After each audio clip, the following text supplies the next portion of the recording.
সংহতি যাত্রা যেটা তৃণমূল কংগ্রেস ঘোষণা করেছিল সেটা 22শে জানুয়ারি বন্ধ করার আবেদন নিয়ে হাইকোর্টের দ্বারস্থ হয়েছে শুভেন্দু অধিকারী এবং রাজ্যে সেই দিনকে আইন শৃঙ্খলা যাতে ঠিকঠাক থাকে তার জন্য কেন্দ্রীয় বাহিনী মোতায়েনের আর্জি জানিয়েছেন। কি বলবেন? দেখুন, এই পদক্ষেপ অত্যন্ত স্বাভাবিক এই কারণে, কারণ 22শে জানুয়ারি আপনারা জানেন রাম মন্দিরের উদ্বোধন হচ্ছে। হিন্দু সমাজ স্বতঃস্ফূর্তভাবে প্রত্যেক মন্দিরে মন্দিরে সেদিন পুজো করবে, ভগবান রামের আরাধনা করবে এবং যে দেবতার মন্দির তার আরাধনা করবে। সেই সময় এই রাজনৈতিক মিছিল এবং এই মিছিল আমরা যেটা আন্দাজ করছি যে এই মিছিলে সর্বধর্মের নাম হবে, আসলে বাবরের লোকেদেরকে নিয়ে দাপাদাপি করা হবে। বাবর সমর্থকদেরকে নিয়ে মুখ্যমন্ত্রী সেদিন দাঙ্গা করানোর প্ল্যান করছে। এই দাঙ্গা করানোর প্ল্যান মহামান্য আদালতের উচিত ভেস্তে দেওয়া, কারণ এর মাধ্যমে সাম্প্রদায়িক উস্কানি দেওয়ার চেষ্টা করা হচ্ছে মমতা বন্দ্যোপাধ্যায়ের তরফ থেকে, যে রাম মন্দির নয়। কারণ এবং সেই মিছিলের রুট আপনারা দেখলে যেখানে শেষ হচ্ছে, বিশেষ করে পার্ক সার্কাসে সেখানে শেষ করা হচ্ছে, তার উদ্দেশ্য পরিষ্কার বোঝা যাচ্ছে যে ধর্মীয় উস্কানি দেওয়ার জন্য এবং বিশেষ একটি ধর্ম সম্প্রদায়ের মানুষকে হিন্দুরা সেদিন পুজো করবে মন্দিরে মন্দিরে তাদের উপর লেলিয়ে দেওয়ার চেষ্টা করা হচ্ছে। সেইটা করার জন্য এটা চেষ্টা করা হচ্ছে। যদিও যদি এই চেষ্টা করা হয়, ভারতীয় জনতা পার্টি এবং হিন্দু সমাজ একত্রিত হয়ে এর প্রতিঘাত দেবে এবং সেই জন্য কোর্টের উচিত হবে যে এই মমতা বন্দ্যোপাধ্যায়ের এই দুরভিসন দিকে বন্ধ করতে হবে। কেন্দ্রীয় বাহিনী মোতায়েনেরও দাবি জানানো হয়েছে। অবশ্যই কেন্দ্রীয় বাহিনী যদি মোতায়েন না থাকে, অনেক সেন্সিটিভ জায়গা আছে যেখানে হিন্দুরা সংখ্যায় কম, সেখানে হিন্দুরা তাদের ধর্মীয় আচার আচরণ পালন করতে পারবে না। মমতা বন্দ্যোপাধ্যায় সেটাই চেষ্টা করছেন যাতে হিন্দুরা তাদের ধর্মীয় আচার আচরণ পালন না করতে পারে। দিল্লিতে মহুয়া মৈত্রকে বাসভবন খালি করার নির্দেশ, বলপূর্বকও তাকে বাসভবন খালি করা না। এমপি, আপনি যদি এমপির পদ খারিজ হয়ে যায় বা আপনি যদি এমপি না থাকেন, ধরুন আমি যদি এমপি সামনেবার না থাকি, তাহলে আমার বাসভবন সঙ্গে সঙ্গে খালি করে দিতে হবে। সেটাই তো নৈতিকতা, সেটাই তো সততা। আমি এমপি না থাকলে এমপির বাসভবন ধরে থাকবো কেন? ডায়মন্ড হারবারে কি সয়কে সেলিম শেখ শাহজাহান বলছি ইডির উপর হামলার 12 দিন অতিক্রান্ত হয়ে গেছে এবং তার নজরদারিতে ইতিমধ্যে ক্যামেরা বসানো হয়েছে সন্দেশখালীতে এবং বিভিন্ন জায়গায়। কি বলবেন বিষয়টাকে? মানে নাটক হচ্ছে, পুলিশ তৃণমূল কংগ্রেসের কথায় এই নাটকগুলো করছে, এর কোনো মানে নেই। কে কোথায় দাঁড়াবে না দাঁড়াবে সে তো তাদের ব্যাপার।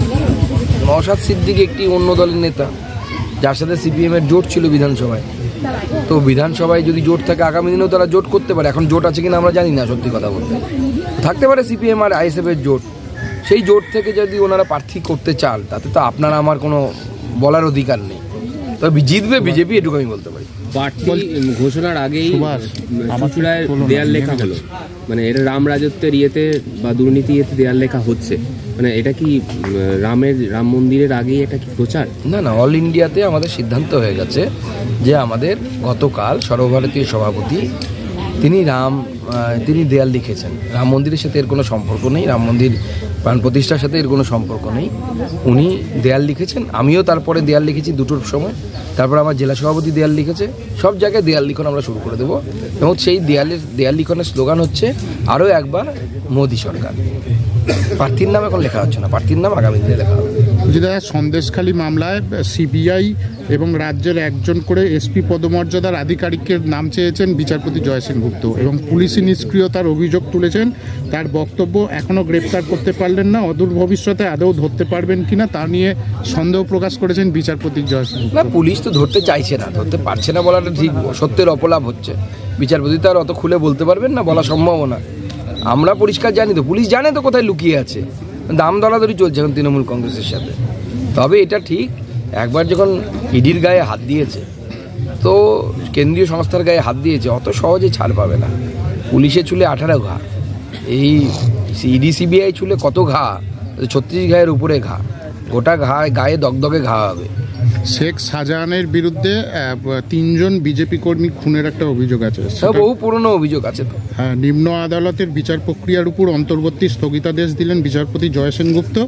যদিও পুলিশি তদন্তে কোনো স্থগিতাদেশ দেয়নি আদালত এবং মামলার কেস ডায়েরি তলব করে 21শে ফেব্রুয়ারি পরবর্তী মামলার শুনানির দিন ধার্য করেছে।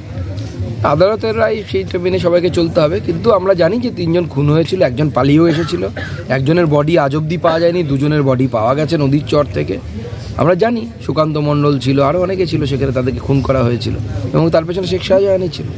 এবং শেখ শাহজাহান যদি ভেবে থাকে যে যা ইচ্ছে তাই করবো, বেঁচে যাব, অত সহজ না। এনগেজ উনি করলে হবে? রামের ইচ্ছাই সব হচ্ছে।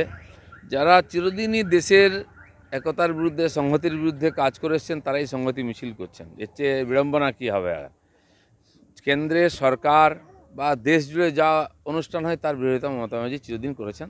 এটাকে উনি রাজনীতি মনে করেন।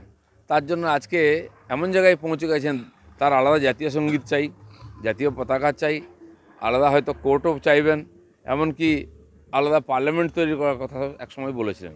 তো যার ব্যবহারের মধ্যে, যার চিন্তাভাবনার মধ্যে কোথাও সংহতি একতা নাই, তিনি সংহতি যাত্রা যতই করুন কিচ্ছু হবে। ওনার নিজের হাতের তৈরি করা, নিজের শিলান্যাস করা রেল প্রকল্প জোকা বিবাদী বাগ, সেই রেল প্রকল্পের একটা এক্সটেনশন বা স্ট্রেচ উনি তার ডেড এগেনস্টে চলে গেছেন। উনি বলছেন আমি কিছুতেই পিটিএস এর জমি দেবো না, দরকার হলে রেল অন্য জমি, ডিফেন্সের জমি খুঁজে নিক। উনি কোন জায়গায় জমি দিয়েছেন?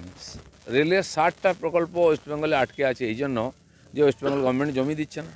আমরা দেখলাম এখানে বারাসাতের কাছে এসে যে হাইওয়ে উত্তরবাংলা আটকে গেল, কেন? ওয়েস্টবেঙ্গল গভর্নমেন্ট জমি দেয়নি, কল্যাণী এক্সপ্রেস হয়ে ঘুরতে হচ্ছে। তো এখানে রাস্তাঘাট করবেও না, করতে দেবে না, রেল লাইন পাততে দেবে না, অথচ গরিব মানুষ নাকি পশ্চিমবাংলায় রেল চাই। এখানে মমতা ব্যানার্জি কখনো উন্নয়ন নিয়ে ভাবেন না, কেবল রাজনীতি নিয়েই ভাবেন। সাধুদের ওপর অত্যাচারের পর এখনো পর্যন্ত রাজ্যের উচ্চ পদস্থ কোনো বড় মন্ত্রী বা রাজ্যের সচিবালয় থেকে কোনো ব্রিফ বা অফিসিয়াল স্টেটমেন্ট নেই, অথচ এখনো পর্যন্ত শাহজাহান শেখকেও পাওয়া যাচ্ছে না। শুনুন, সাধু সন্তদের উপর আক্রমণ হওয়া বা হিন্দু সমাজের উপর আক্রমণ হওয়াটা এখানে নতুন কিছু না, এটাই ওনাদের রাজনীতি। কিছু দুষ্কৃতকারী যারা ভোট করায় তাদেরকে প্রভোগ করা হয় এসব করার জন্য, তাদেরকে শেল্টার দেওয়া হয়, নাহলে শাহজাহান শেখ ধরা পড়তো। আর এই যারা সাধু সন্তদের অপমান করেছে, তাদের পশ্চিমবাংলার উপরের লোকের যে চিন্তাভাবনা ছিল, যে ধারণা ছিল, সেটা পাল্টে যাচ্ছে। আজকে বাঙালি হিসাবে বাইরে আমাদের মুখ দেখানো মুশকিল হয়ে যাচ্ছে। কামাখ্যা মন্দির থেকে শুরু করে হয়তো শোনা যাচ্ছে উনি রাম মন্দিরেও যাবেন, রাহুল গান্ধী হয়তো সারা ভারতে হাঁটবেন। কিন্তু এখানে কংগ্রেসের যে অভ্যন্তরীণ রিপোর্ট, তাতে বলা হয়েছে বিজেপি কিন্তু বিষয়টা নিয়ে অন্য মাত্রায় তুলে দিয়েছে এবং 22 তারিখ শিব মন্দিরও দর্শন করবে। দেখুন, রাম মন্দির কেবল বিজেপির নয়, সারা দেশের, বিশ্বের। আর 500 বছর ধরে আমাদের পূর্বপুরুষরা আন্দোলন করেছেন এই স্বাভিমান আর রক্ষার জন্য, মানে নিজের পরিচিতি সংস্কারকে রক্ষার জন্য। তার একটা সফলতম আজকে অভিযান সফল হচ্ছে, এটা সারা দেশের কাছে গর্বে। বিজেপি, আমরা স্বাভাবিকভাবে আমাদের সংস্কার হচ্ছে এখানকার সনাতনী সংস্কার, ভারতীয় সংস্কার, সেটার জন্য আমরা এর সঙ্গে যুক্ত হয়েছি। আর যারা আয়োজক তারা আমাদের আমন্ত্রণ করেছেন, তাই আমরা সর্বত সাহায্য করছি। বাকিরা কেন পাচ্ছে না আমি বুঝতে পারছি না। নিজের জায়গায় রাম মন্দির তৈরি করবেন, জগন্নাথ মন্দির তৈরি করবেন, আর ওখানে রাম মন্দির ডাকলে আসবেন না, এত মুসলিম ভোটের ভয়। রাহুল গান্ধী যদি সারা দেশ ঘোরেন, দর্শন করেন, আপত্তি নেই। যুগ যুগ ধরে ভারতবর্ষে এই যাত্রা চলে এসেছে উনি, কিন্তু রাম মন্দির যখন হচ্ছে অযোধ্যায়, উনি কেন মণিপুরে যাচ্ছেন এটা আমরা বুঝতে পারছি না। শিব মন্দির দর্শন করবেন 22 তারিখে? অবশ্যই কামাখ্যা দর্শন করুন, দ্বাদশ জ্যোতির্লিঙ্গ 51 পীঠ ঘুরুন, তাতে হয়তো ভারতকে জানতে পারবেন, ভারতীয় সংস্কৃতি জানতে পারবেন। তখন আর কোর্টের উপরে তাকে পৈতে নিয়ে ঘুরে বেড়াতে হবে না। শাসক দলের দাদাগিরি, নবদ্বীপ বিদ্যাসাগর কলেজে এবিভিপি কার্যকর্তা ও সাধারণ ছাত্রছাত্রীদের ওপর টিএমসির দ্বারা আক্রমণ, কি বলবেন?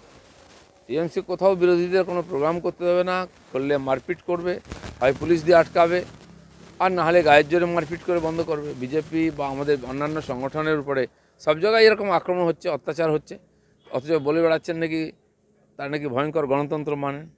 আদালতের নির্দেশ অনুযায়ী আজ শাহজাহানকে গ্রেফতারের নির্দেশ দিয়েছে, আদৌ কি পুলিশ মানবে আদালতের নির্দেশ, নাকি কোনো অশিলায় এড়িয়ে যাবে শাহজাহান? দেখা যাক, আদালত বলুক না বলুক, এরকম একজন যে অপরাধী তাকে তো অ্যারেস্ট করা উচিত।